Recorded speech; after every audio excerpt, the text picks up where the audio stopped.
On October the 31st, 1517, Martin Luther posted 95 big questions which he believed faced the church of his day to a local church door in Wittenberg, Germany.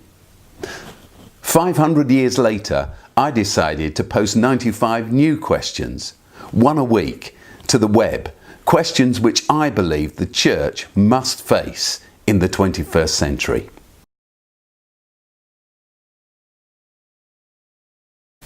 Through the centuries, humanity has wrestled with the question of the best way to live well.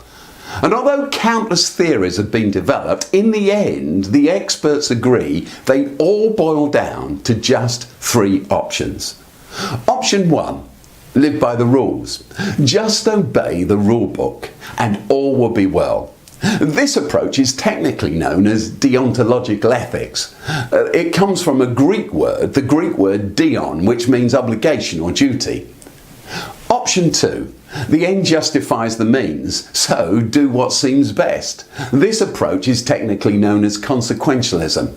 The only other option, option 3, is live in a story, and it was first set out by the Greek philosopher Aristotle around 350 years before Jesus was born. It's technically known as virtue ethics.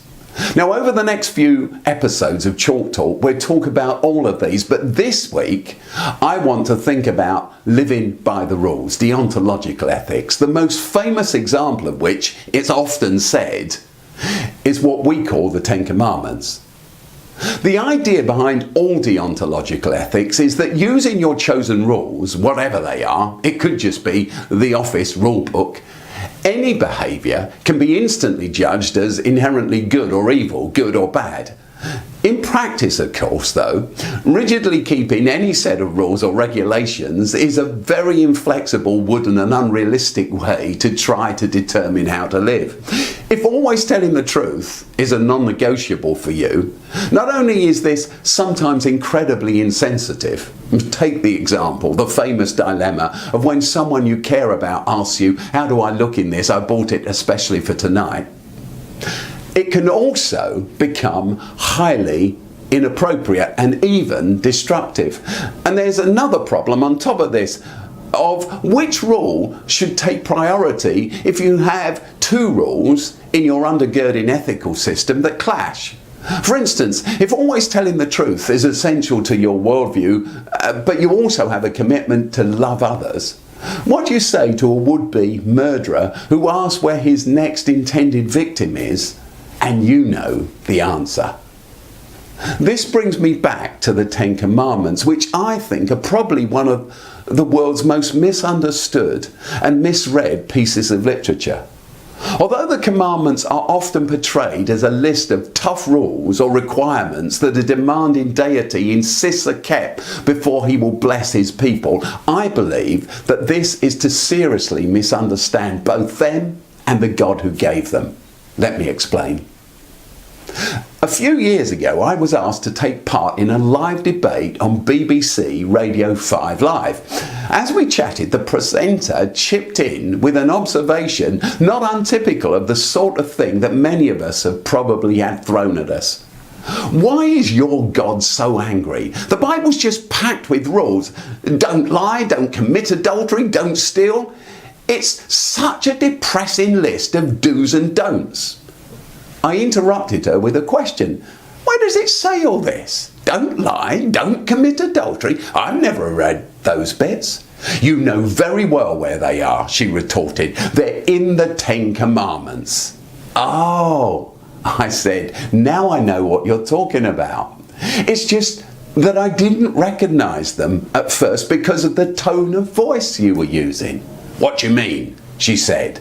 Well, I said, you're absolutely right. God does say that we shouldn't commit adultery, but not in the way you've read it.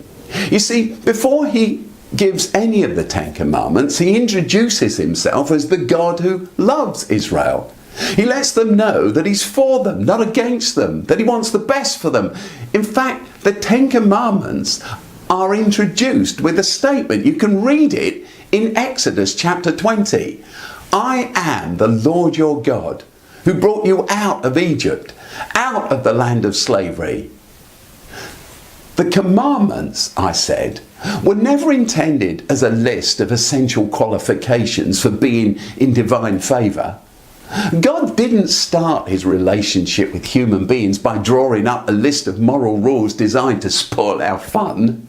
Rather, they are God saying, I love you unconditionally, and I've already demonstrated that to you. You were slaves, brickmakers, no-hopers back in Egypt. But I've lifted you out of your slavery and given you freedom and a new beginning, a new hope. I'm on your side. So trust me, live like this, follow me, copy me, reflect who I am to the whole world, the God of love and the God of mercy. I got you out of Egypt, he said to his original hearers, and these principles are designed to get the culture of Egypt out of you. So don't steal, don't lie. Don't commit adultery, because if you do, you'll unleash destructive powers that will slowly overshadow you, destroy your families and your society. The presenter looked at me in astonishment.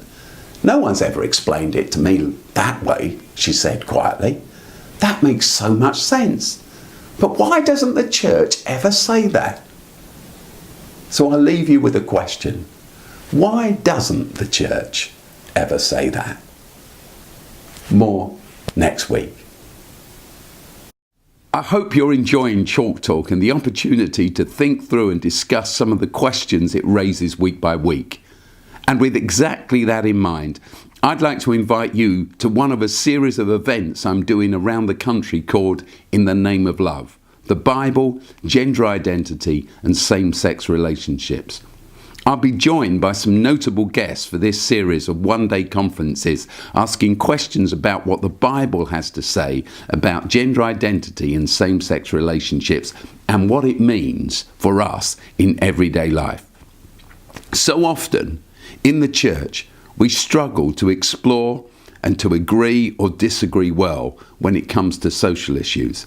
In the Name of Love will be different. Just like Chalke Talk, rather than being dogmatic, it will leave plenty of space for discussion and questions. So, no matter where you are on your journey with this issue, you are most welcome. I mean it. We'll be in Birmingham, Manchester, Sheffield and Southampton in the months to come.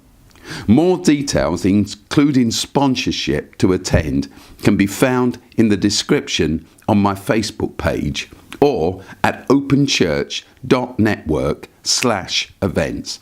Once again, that's openchurch.network/events.